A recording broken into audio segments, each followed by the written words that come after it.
Welcome to Easy Tutorials.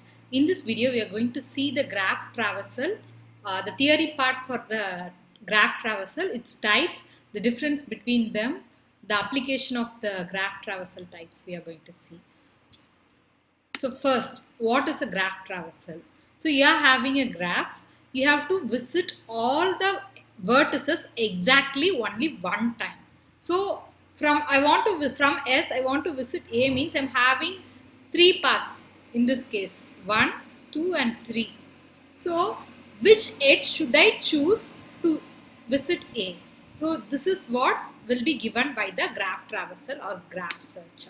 So graph search means you are finding the edges to be used in the search process such that you do not go for any loops, because if you are going into some loops, you will never reach the destination at all. I want to visit D, S, A, E, S, A, E. Suppose I am continuously using these three edges again and again, I will never reach D. So in this process, loop should not be covered or loop should not be created, and I have to visit all the nodes exactly one time.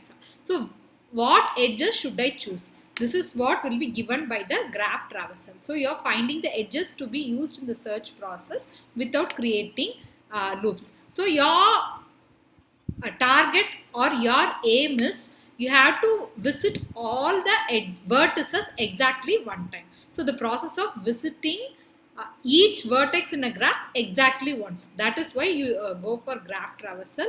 So the reason for visiting is either you want to check whether all the edges are present at this situation.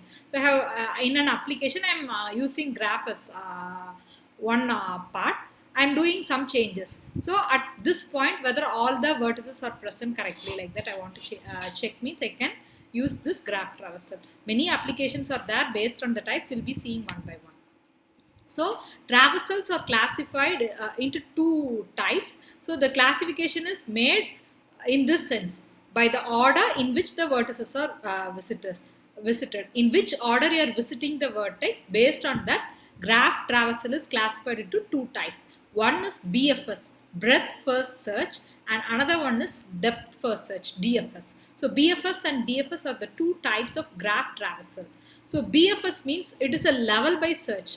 So first, level by level you will be searching. So A you are visiting, then the next level B and C, the next level D, E, F, the next level H, I, J, K. So you will be visiting the siblings or the neighbors first, and then you will be visiting the next level. That is DFS. DFS means you will be going deeper, depth wise you will be visiting. So A, B, D, H, you will backtrack and then you will be moving again down. E, I, then you will backtrack, you will reach here, then you will move down. So what are all the possible deeper paths you will be visiting in depth first search. So in level wise if you are going, that is breadth first search, and in depth wise if you are going, it is depth first search. So first we will analyze BFS, breadth first search. So you have to keep this words in mind. So BFS means you are visiting the sibling before you visit the child. Visit the sibling before you visit the child. This one line you have to keep in mind. So BFS means you are visiting the sibling before you visit this child. Here for solving problems, so this graph is neatly given. Level wise you can easily segregate, and depth wise also you can easily segregate. But all the graphs will not be given in this structure. It will be somewhat cyclic. It will be in a, this is actually a tree you can say, because you are not having any cycles. So if a cyclic complex graph is given, by seeing itself you cannot traverse the graph level by level or depth wise. So you have to have a solution method. So for that solution method, for finding BFS, we'll be using Q data structure. So this is how we'll be working out with problems. Many examples I have uploaded. So solved examples for BFS and DFS are available. You work with that. So in that we'll be using queue data structure. So you'll be enqueuing all the nodes into the queue, then you'll be doing some process, and then you'll dequeue the front element one by one. You'll be repeating. So queue data structure is used for finding DFS. So the application of BFS, if you are visiting all the topics in graph and then coming back to this application part, means it will be easily understood, because here are many algorithms given. These algorithms will be seeing in the next lecture series. So if you see that and come back to this part, it will be very easy for you. So for finding shortest path, the minimum spanning tree of unweighted graph, we use BFS. Then Ford-Fulkerson algorithm also we use that. Then in garbage collection, Cheney's algorithm, like that one algorithm is that. For that also BFS is used. For finding neighbors in peer-to-peer network. So BitTorrent is a good example of peer-to-peer network. In those networks, for finding the neighbors, BFS holds good. Then in crawlers in search engine. So in web engine like Spider's Web, you will be having all web pages. So for moving across that, BFS will be very useful. In social networking websites, you'll be having friend of friend of friend. So at a given distance, at 2 level, 3 level, so like that, for a given distance k, if you want to find the peoples available, means you can use BFS.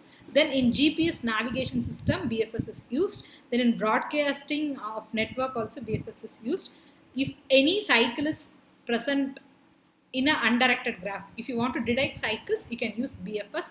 Then biparate component also we can use BFS for finding path, for finding all nodes in the connected component. For all these things, BFS is widely used.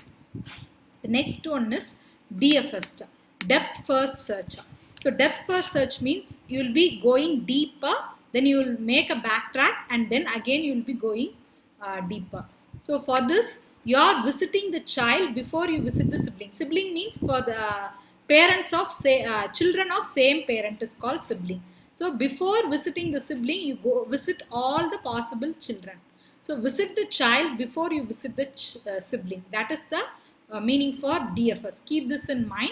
Visit the child before you visit the sibling. That is DFS.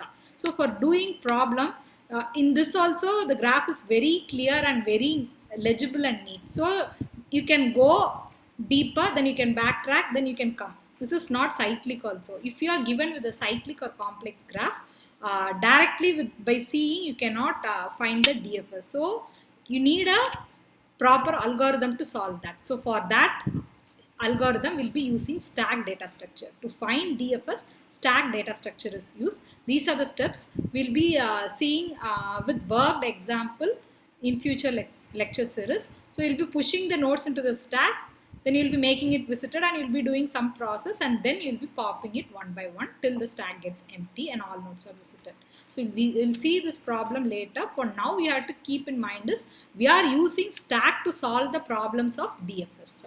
I mean, to find the path followed in depth first search, you need a stack data structure, whereas in BFS we used queue. Then the applications of depth first search in solving puzzles. In all decision making trees problem, we have a good use of DFS. So for solving puzzles with only one solutions, for example mazes, you'll be having mazes, right? For that games or a game similar to that, DFS is widely used. Then in minimum spanning tree, then all path shortest path tree, we use DFS. In detecting cycle in a graph also we use DFS. For finding paths we use. Then topological sorting is very important, and in that we use DFS. Then for testing biparate, we can use BFS also for testing whether the graph is biparate or not. Then strongly connected components of graph. The meaning for this, at the end we may be seeing the meaning for these with examples. Let's hope. So for all these we use DFS. These are the application of DFS. So BFS means level wise you are searching, DFS means depth wise you are searching. Here you are using queue data structure, and DFS you are using stack data structure. So and we saw the application. Now we are going to see the difference between BFS and DFS. So BFS means breadth first search and DFS means depth first search. So BFS is a level based search whereas DFS is a depth based search. So since it is level based, you are concentrating on vertices. So it is vertex based technique, and depth means what are all the next child vertex, child edge like that you are seeing. So it is an edge based technique. Here we use queue, here we use stack in DFS. Then as we saw the application, for decision making trees, BFS is not suitable, whereas DFS is suitable for decision making trees, that is games like maze, puzzles, etc. Then if the source target is closer, if your target is closer to the source, BFS is preferable. If your target, what you are targeting, that node is or that vertex is far away from the source, means DFS is suitable. Suppose you are working with a real-time project and you are using a graph, means you have to analyze. Now I am going to concentrate on this target. If this is very close to source, I'll choose BFS. If it is far away from source, I'll choose DFS.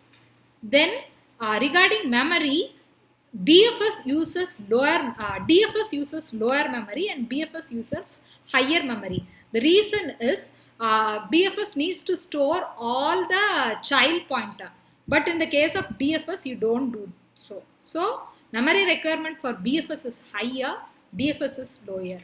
So BFS is slow, and DFS is fast. So these are the main difference between BFS and DFS. The time complexity for BFS and DFS are same. That is big O of V plus E, where V is the vertices and E are edges. So the time complexity is big O of V plus E for both BFS and DFS. In the next lecture series, we will be seeing solved problems for BFS and DFS separately. So stay tuned to Easy Tutorials. Like, share and subscribe. Do post your valuable comments. Thanks for watching.